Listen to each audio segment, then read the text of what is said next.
Mind Parachutes. À chaque idée, des nouveaux horizons. Foutez-vous la paix et commencez à vivre, de Fabrice Midal. À force de vouloir toujours mieux faire, d'être prisonnier de l'urgence de toujours faire, et de considérer de ne jamais bien faire, nous nous auto-imposons une souffrance quotidienne. Toute cette agitation, toute cette frénésie nous épuise. Mais elle ne nous permet pas d'avancer, d'accomplir véritablement quelque chose. La seule manière d'y arriver est de s'arrêter. Pas besoin de se réfugier dans une grotte ou au sommet d'une montagne. Restez où vous êtes et cessez de raisonner. Foutez-vous la paix. C'est ça le leitmotiv de Fabrice Midal tout au long de son livre « Foutez-vous la paix et commencez à vivre ». Maître de méditation et conférencier, Fabrice Midal nous invite à arrêter les comportements dictés par la pression sociale et de commencer à nous laisser toucher et émerveiller par la vie. Voici quelques conseils de l'auteur pour retrouver la sérénité et les plaisirs de la vie. Cessez d'obéir, vous êtes intelligent. Dans notre envie constant de bien faire, nous évitons à tout prix de nous écarter des chemins tracés par d'autres. Nous décidons d'obéir pour éviter des ennuis. Nous avons parfois envie de dire non, mais notre éducation nous retient. Mais dans le monde d'aujourd'hui, nous avons tout intérêt à apprendre à penser par nous-mêmes, à être libres et à décider en autonomie nos actions. Les règles sont beaucoup moins rigides que l'on croit. Et même si parfois il est risqué d'emprunter un chemin nouveau, c'est la seule manière d'exprimer tout son potentiel. Vous souhaitez réussir une présentation, un entretien, un examen? Commencez par vous foutre la paix et faites confiance à votre intuition. Vous découvrirez des ressources et des atouts insoupçonnés. Cela ne veut pas dire faire n'importe quoi. Au contraire, cela signifie simplement choisir les règles que nous voulons suivre et utiliser l'intelligence qui est en nous pour savoir oser au bon moment. Cessez d'être sage. Soyez enthousiaste. Dans la culture occidentale, être sage est souvent vu comme la capacité à vaincre ses passions, peurs ou désirs, être indifférent aux problèmes et aux douleurs. Il s'agirait de devenir imperméable, presque indifférent à tout, et cela nous permettrait d'accéder à la sérénité et au bonheur. Mais les exemples de sagesse de l'histoire, comme Nelson Mandela ou Mère Teresa, n'étaient pas des êtres indifférents, au-dessus de la réalité. Ils ont bousculé les mondes grâce à leur passion. Il faut arrêter de se sentir toujours en faute, toujours inadéquat. Plutôt que rechercher cet idéal de sagesse et de perfection, mis en avant par les médias et la société, très loin de la vraie vie, il vaut mieux laisser la place à l'enthousiasme. Son ardeur nous permet de sortir de notre zone de confort, d'aller vers quelque chose de plus grand. Foutez-vous la paix et libérez votre enthousiasme, sans en avoir honte. Il est la preuve que vous êtes vivant. Cessez d'être calme, soyez en paix. L'idéal de calme proposé par la société est loin de la promesse alléchante qui apparaît au premier abord. La société nous pousse à montrer une façade toujours lisse, socialement acceptable, où les émotions fortes et les avis divergents n'ont pas de place. Et si nous n'y arrivons pas, nous culpabilisons. Être calme correspond à rechercher constamment une mer sans rides. Être en paix, par contre, consiste à intégrer tous les tumultes et les émotions de la vie. La mer à la surface peut être plus ou moins agitée, les vagues peuvent devenir très fortes. C'est en dessous de la surface que l'on trouve la paix, les fondations solides de notre humanité. On peut très bien être triste, ému ou agité, ces sentiments sont passagers.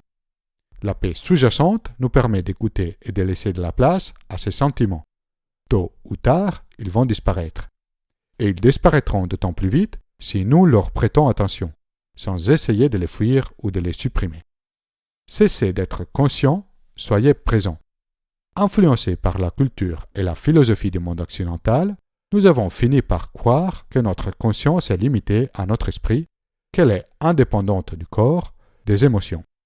Cette tendance à vouloir toujours réfléchir, toujours calculer, finit par éloigner notre expérience de ce qui se passe autour de nous et même à l'intérieur de nous. Même l'idée de la pleine conscience, en méditation, prend souvent une signification purement intellectuelle. C'est pour cette raison que l'auteur conseille d'arrêter de vouloir toujours être conscient et suggère plutôt de poursuivre la pleine présence. Il vaut mieux être attentif que conscient. En tant qu'être humain, nous sommes d'abord des êtres vivants avec nos sens, nos émotions, les expériences que nous traversons. Nous devons éviter que la rationalité mette de la distance entre nous et ce que nous vivons.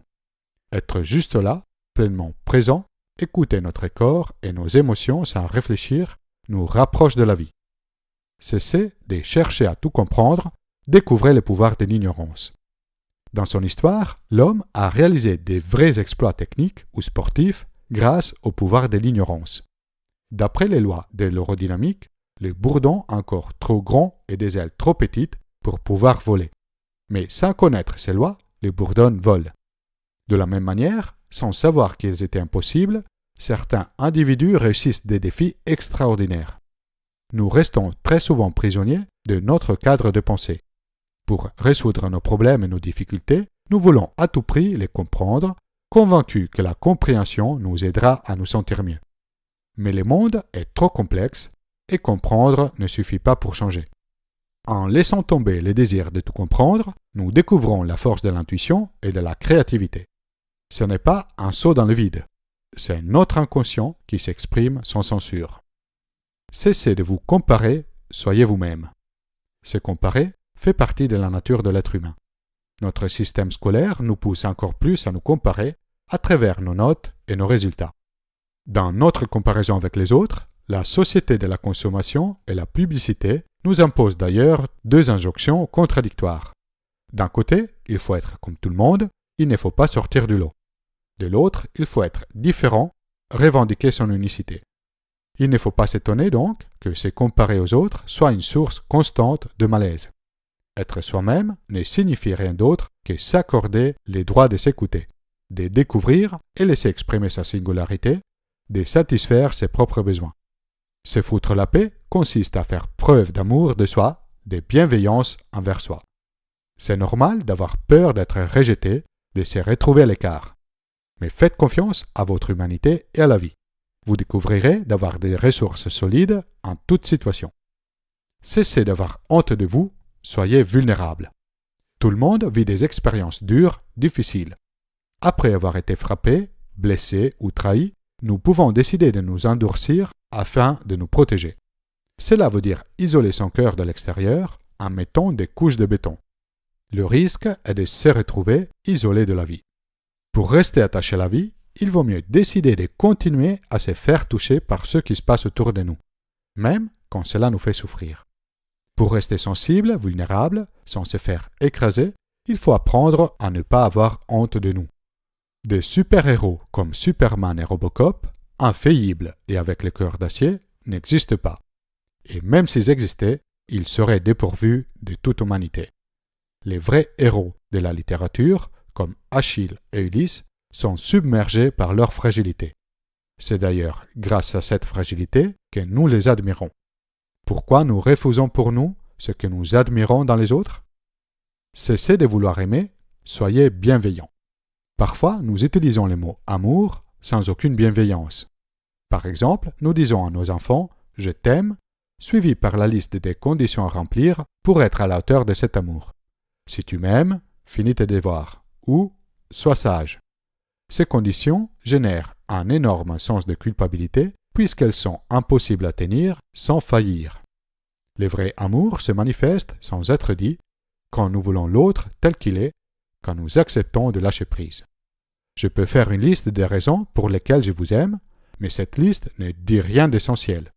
Au fond, même si cela vous inquiète, il vous suffit de vous foutre la paix. Vous n'avez rien à faire pour être aimé. Voici quelques indications de Fabrice Midal sur comment vous pouvez retrouver tout entier les plaisirs de la vie. Adopter cet état d'esprit, peu importe ce que vous êtes en train de faire, vous permet de vous reconnecter à l'essentiel, votre corps, vos émotions, votre rapport aux autres. Cela vous donnera accès au vrai bonheur, qui n'est pas un état de félicité constant que rien ne perturbe, mais qui consiste plutôt à vivre une vie riche, pleine d'essence, et qui est capable de nous surprendre à tout moment. Quels sont les freins ou les peurs principaux qui vous empêchent de vous foutre la paix? Qu'est-ce que vous pouvez cesser de faire pour être plus en contact avec votre vie? Laissez un commentaire ci-dessous. Vous pouvez soutenir la production de Mind Parachutes en faisant une donation via le site Tipeee. Téléchargez la Mindcard de cette vidéo et de toutes les vidéos précédentes depuis mon site internet mindparachutes.com. Si vous avez aimé la vidéo, inscrivez-vous à ma chaîne YouTube et partagez la vidéo autour de vous.